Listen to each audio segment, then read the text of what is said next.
Well, it's July 18th, 2020. At sundown, the Shabbat will begin. I have time to share with you folks the update on my food forest. So what am I going to be showing you today? Well, I want to share with you the possibilities of having a orchard, not just any orchard, but an orchard that consists of multiple orchards. And I'm going to show you how to do that in a suburban food forest. Hi, I'm Martin Bruchot, and I'm the owner of Organics Best, Urban Gardener, the channel that you folks are tuned in and watching at this moment. I want to share with you the many orchards I was able to develop here in a suburban backyard. I don't have a garden. I have a food forest that's based on permaculture principles. Most of what I grow are perennials. Everything from my fruit trees, to my citrus trees, to my wild berries, to my moringas, figs, literally everything in my yard, even most of my perennial greens, from purple tree collards, kale collards, walking stick kale, longevity spinach, Okinawa spinach, and I can continue to go on. And I'm adding more as the Father allows me. So let's get to it. And I want to explain to you the stone fruits that I carry right here. Now, to my left here, I have a Santa Rosa plum. The Santa Rosa plum has been with me for a few months. And when I look at these trees, I want you to notice something. They're all tall, at least 15, 16, 17 feet tall. Reason why? Because I'm going to wait to prune them before I go in and do something drastic, simply because they came in a little later in the season, and I did not want to cause them any sort of shock, okay? Now, we'll talk about my right side here, but I'm gonna work my way down here. So we have the Santa Rosa plum, and here we have the Old Henry peach. Absolutely amazing. Right next to my Old Henry peach, I have my little bee barn here. And I'll tell you something right now. They've kept my garden doing pretty good. But this is my Old Henry peach. And if you folks look back a couple of months, you'll know that these trees are only a couple of months old, but they have exhibited and grown so fast. Yeah, 2 months. And I'll tell you this, I'm loving each and every last one of them. Right next to me here, my right, is the nectarine. And it's a wonderful nectarine. In fact, this particular nectarine here was hit with the leaf spot disease and that rust. You know, those little gold reddish dots that appear. I hit it with the copper fungicide, and I hit it with my fruit spray. And I did that back and forth, and within a month it was gone, and it hasn't come back yet.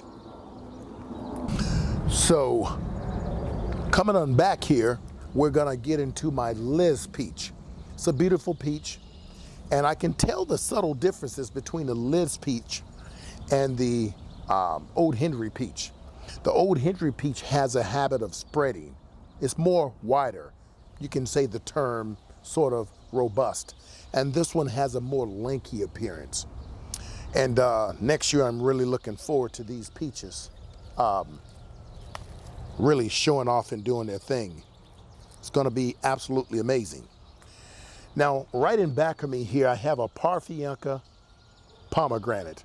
It's in this 15-gallon container for right now.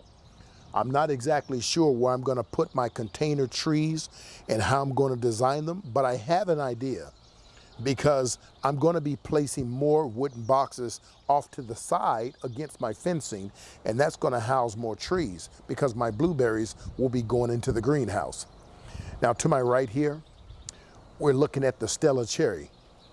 Very tall, hasn't been pruned, and out of all my other trees, the trees I just shown you and shared with you are all trees that came in within the last 2 to 3 months. Now, right to my right here, I have my Fuyu persimmon. This has been with me 2 years now. It went through some stress because it recently over the past year, it was planted kitty corner here. And when I went to redesign my entire food forest, I moved it and it did not like the move. So it stressed itself out, and I'm known to do drastic things. So what did I do? I cut off all the branching so that I can reserve the energy to put back into the root system so that it may quickly establish itself. It's now getting leaves back on it. Now it won't become much of anything this year, but come 2021, I guarantee you this is going to be a full persimmon on steroids. To my right here, this is my Bing cherry.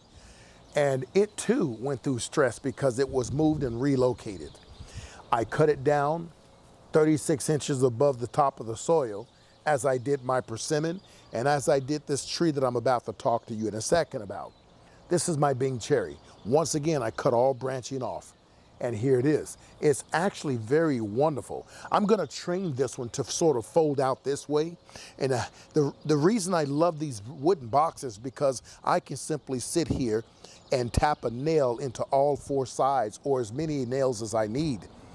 And I can now take the branches, tie a string, tie it to the nail, and train these branches in such a way.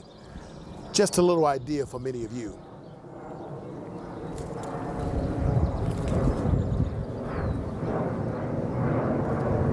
Now, as I come forth, this is a Satsuma plum. Now, I've had this Satsuma plum now for 2 years. And out of all my fruit trees that I've just introduced you folks to, the Satsuma plum, the Bing cherry, and the Fuyu persimmon has been with me for 2 years. And they've all gotten sliced down to 36 inches above soil. And they establish their roots quite fast. Normally it takes about a year, minimally, for your trees to establish their roots. I'll tell you something right now. Hallelujah, because he gives the increase. Now there are some trees in front of me here. We'll talk about those at the end of this segment. And I do have some other fruit trees that is in my food forest, but they're sort of in between my citrus trees. We'll talk about those in just a moment. But I want to share with you what the possibilities are. And if you commit to my channel, I can show you exactly how to do this yourselves. And spread the good news to other people. You can use my footage and share it on your social medias. And so everyone has a chance to see what is possible in a suburban setting. And at some point, I'll share with you folks my off-grid property. It's nothing like this one. You're talking about on a scale of 156 acres. And I'm barely on 1/4 of an acre right now.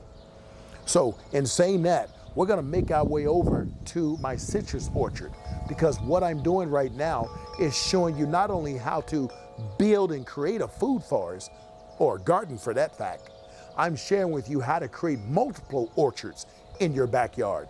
And in this case, I don't have a garden. I have a food forest. And a food forest is based on permaculture principles, where most of the food I grow are perennials. Fruit, citrus, berries, moringa. Hey, little hummingbird, how you doing, buddy? And then I grew a lot of perennial greens. So let's get to it. I'm gonna go to the other side. I'll see you over there. So now that we're over on this side, I want to share with you my citrus orchard. And as you notice, everything is built in wooden boxes. And there's a benefit to putting everything in wooden boxes. Now we're gonna start right here. This is my sanguinella blood orange. It's been with me for going on 3 years. It's a beautiful tree and it's developing quite well. I'll have plenty of citrus to share with you folks, and I'm gonna show you how to make a lot of household, let's say, goods out of the, the blood orange, the sanguinella. You know, folks have known I've grown this tree as well as the blood orange since I lived on a rooftop terrace. And I'll tell you, I've always been good at getting them to grow, but I got to share with you more secrets on how to get them to bloom. If you can get them to bloom and hold on to your blooms, you'll keep your fruit. So, right behind me is a strawberry guava. I had to replace my original guava. simply because I sprayed the guava with chelated iron. I'm sorry, not chelated iron, but copper fungicide. When it comes to guavas, one of the things I've learned throughout my entire garden is they don't like to be sprayed with copper fungicide. So you've heard it here first, and heed that warning. Now to the left here, you're right, I have a goji berry. But that goji berry is going to be coming out of here, and I think I'm going to grow it in a container, and we'll see where that goes, because I'm going to transfer some of my citruses that I spoke with you folks about earlier. I'm going to transfer one of them here. In fact, I'll share that citrus that I'll be looking to plant here by the time I get to the end of this citrus grove. Now, to the left here, you notice that this is a fruit tree. And you're probably wondering, why is a fruit tree, growing here? And it's a beautiful, beautiful tree. Now, I had no more room. And so I had to take this tree and plant it here. And for right now, it does well. And this is my apricot. And we'll see what happens. It's doing well. And because I have more fruit trees than I do citrus trees, it's probably going to stay there just so I don't take it out and cause shock to it. I don't want to do that because I'm looking to establish this food forest and not delay its growth. Now, to the right here, right where this little bird feeder that I built, to the right here, this is an Awari Satsuma. Now, you folks that know that when it came to the gardening community, I put the Awari Satsuma, the blood oranges, and quite a few other items on the board. And what I mean by that, because it wasn't something you typically saw black gardeners, yet alone white gardeners, grow, especially in containers.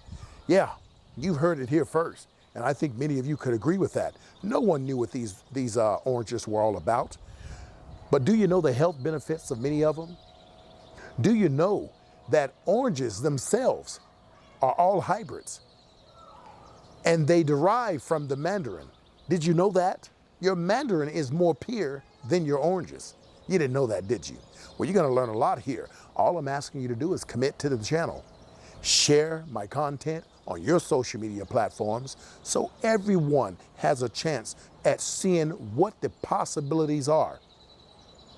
It's possible. We're gonna take things from ordinary to extraordinary, and we're gonna do it right here on Organic's Best Urban Gardener. Now, to my left here, what you see is one of my favorite Tangelo mandarins. It's a beautiful tree and has grown quite substantially since I planted it. Now, these trees that I've introduced you folks to so far has only been with me a few months, and they've already grown. I'll make sure I put the video up and show you how small they were just when I grew them 3 months ago, 2 to 3 months ago. Except for my Sanguinella blood orange, that tree has been with me 3 years. To the right here, I have a Mexican lime, and it's a tiny little thing. I wanted to sort of buy one tiny. I didn't want to put one that came out of a 15-gallon pot in here. Sometimes I want to see if I'm able to nurse something into an adult, an adult orange, an adult navel, in this case, an adult key lime, something that goes from this to this. And here is one of my favorites, a Clementine mandarine. And it went through a lot of stress because this tree used to be planted kitty corner to this particular area right here. When I moved it, it dropped all of its leaves, literally. It curled up, dried up, and just dropped. I don't give up on my plants in my yard. My trees look for me to provide them with the proper care. And the proper care, I did. And so I planted it. I gave it everything it needed. And just to digress for a moment, with all of my trees, I use azomite and mycorrhizae. These two products are very important to helping the roots establish right away and giving them a chance to get their feet well set in their new environment. That's what I did. It also helps with the biology of the soil. So everything becomes a working warfare, right down there. Not spiritual warfare, we're talking about plants warfare, soil warfare, or as I like to call it, the soul of the ground. Well, it's absolutely amazing. It's come back, it's doing great, and I make sure I feed it on a monthly basis. Even though this is open to the ground, I still feed it on a monthly basis.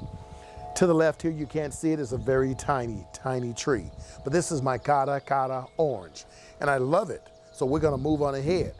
I have my palmetto grapefruit right here. You folks know me, I grew this on the rooftop terrace. Okay, I have my Meyer lemon. This is one of the 2 Meyer lemons, 3 Meyer lemons, I've given one away, that I was taking under rehabilitation. It's gotten a lot of growth on it, and it's still struggling a little bit. We'll get through this, I'll keep an eye on it.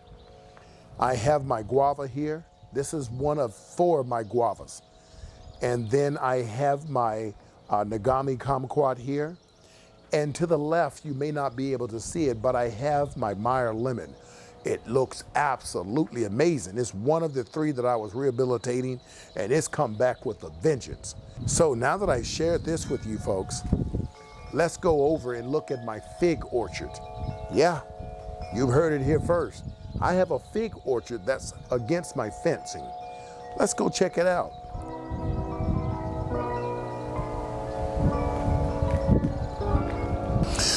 So now that we're on the side of where my fig orchard is, we're gonna go through this, but again, I'm gonna be doing a specific piece of content for all of my members who are members on my channel. I'm gonna share with you how to actually grow figs and what you need to do to maintain them and care for them over the life expectancy of the fig.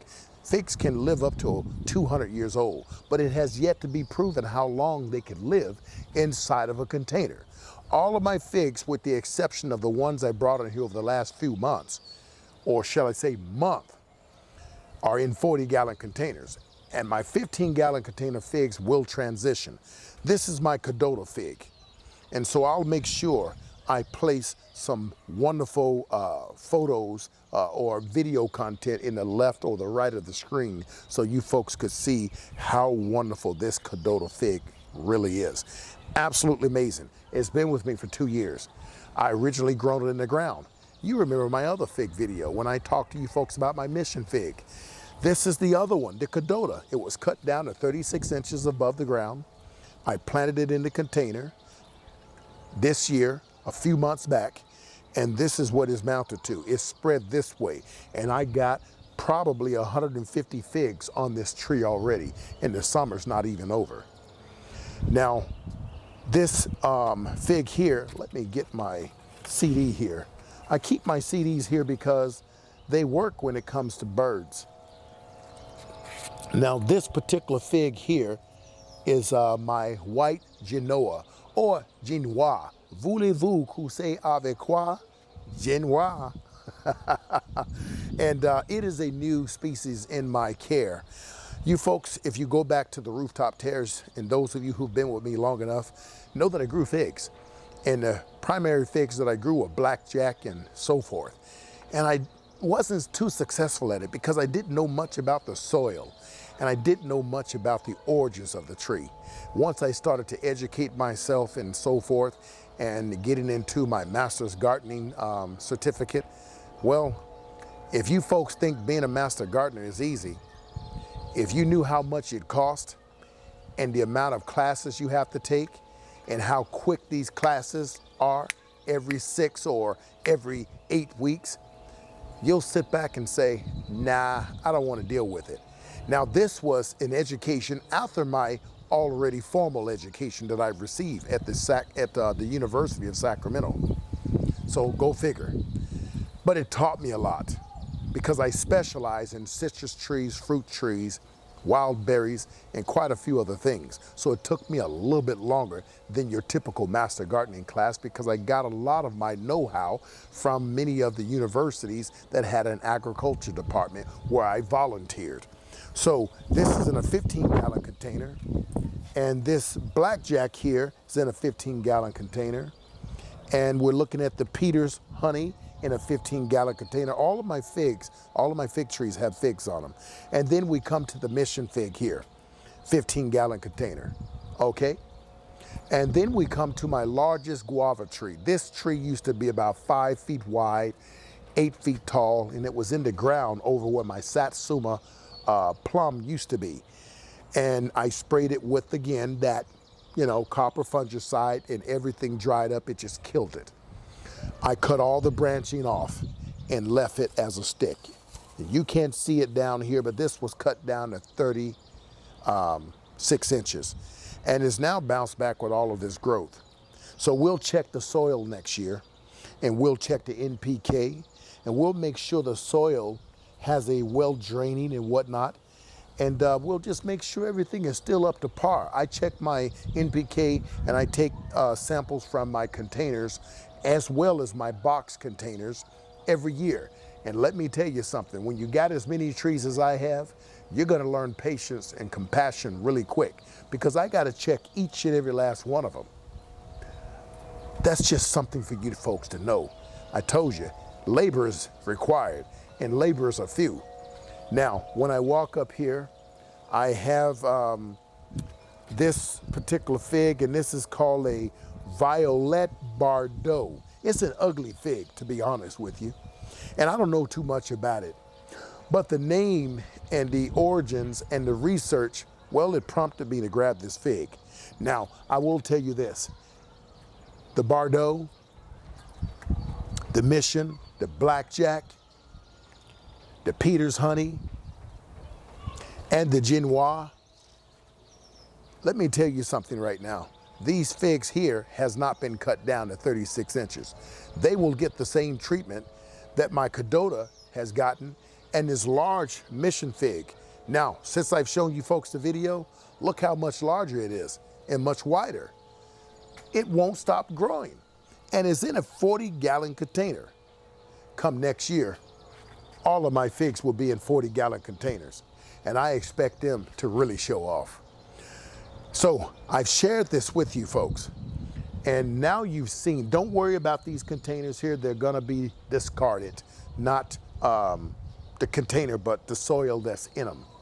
So I've shared this with you folks.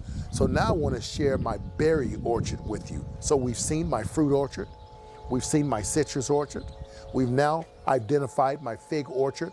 And if you don't know what an orchard consists of, I think you need to research. Let's go over, and we're gonna go ahead and do some research over here.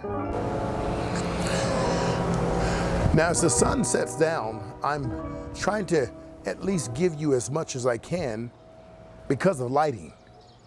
Now, this is my blueberry orchard. These are 2 blueberries in each containers, and they're 4 different cultivars. And you need 4 different cultivars in my case, or 2 different cultivars in many cases. In other words, to get more of a production from your blueberries. The yield would be greater. These are 2 years old. This is 2 years old. This one a few months ago, and this is 2 years old. And you can see how big and lush these blueberries really are. I'll tell you something right now. This is just my blueberry orchard, but I also have a blackberry orchard. And right in front of me is one of my blackberries, right here, right in front of me. And then I have a secondary blackberry. I finally got rid of the 3rd blackberry because I said, I don't need as much. So I gave that, put it up in a 15-gallon container, and took some other rootings and put them in smaller containers and gave them to neighbors. Then I have a raspberry orchard, which I'm no longer going to carry. And I'll speak with you folks about that on a later video, and why raspberries in a container don't do as well as some of their cousins like the blueberry or the blackberry. I'll share that with you coming up. Right now, folks, I want to take you to my perennial garden. Yeah, but before I do that, I want to share something with you folks. You're going to be quite shocked.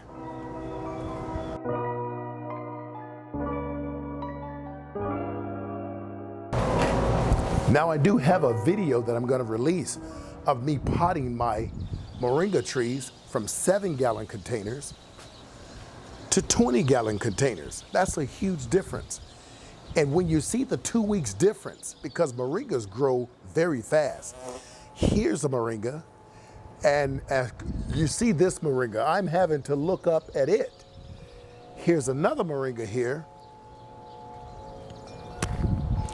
and here's a fourth moringa. Now I've had another 15 moringas, and I got another 2 out in the yard in smaller containers, and a couple growing over there in the compost area, and they're doing absolutely spectacular. I'll tell you something, these are the moringas I've had for 3 years. When you folks saw them a long time ago on my old channel, Organic's Best Urban Gardener, you'll notice that I had them potted up over there next to the camera. Well, they looked like they were dying, but they wasn't. I learned a lot about the characteristics of the moringas and their personalities.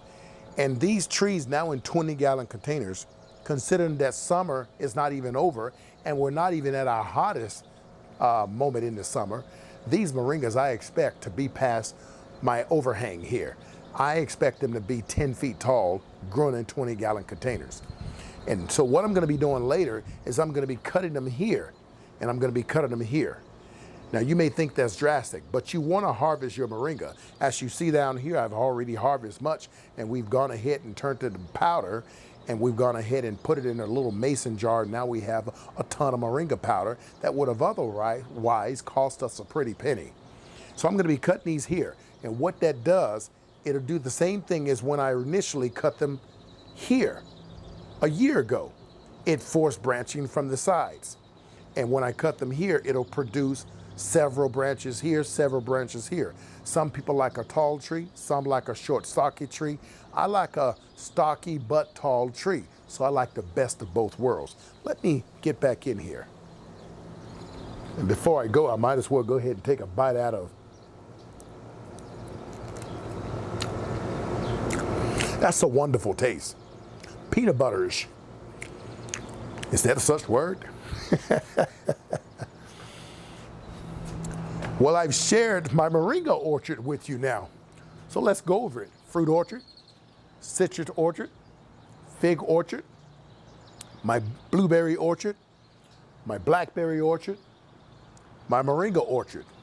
Well, folks, I don't even think I need to go to the other side of the perennial bed. I just showed you a video on that before. Let's just know that it is possible, and anyone can achieve this same goal here. After all, would you believe it if I told you that all of this were planted this year, 95%? Well, go back to my video that's titled Gardening with Lupus, and you'll see my garden that it was completely different, and all of this was brought in this year, 2020. So some people say, how long does it take you to get something like that? I just told you, 2020. You have to be willing to sow a conscious seed in your mental garden first. Only then will the Father give the increase. You folks heard me talk about this before, but it seems I got to repeat it to you all the time. I guess I still feel as though many don't have ears to hear. But if you have ears to hear, then hear. Until then, take care of yourselves and each other. I know I certainly will.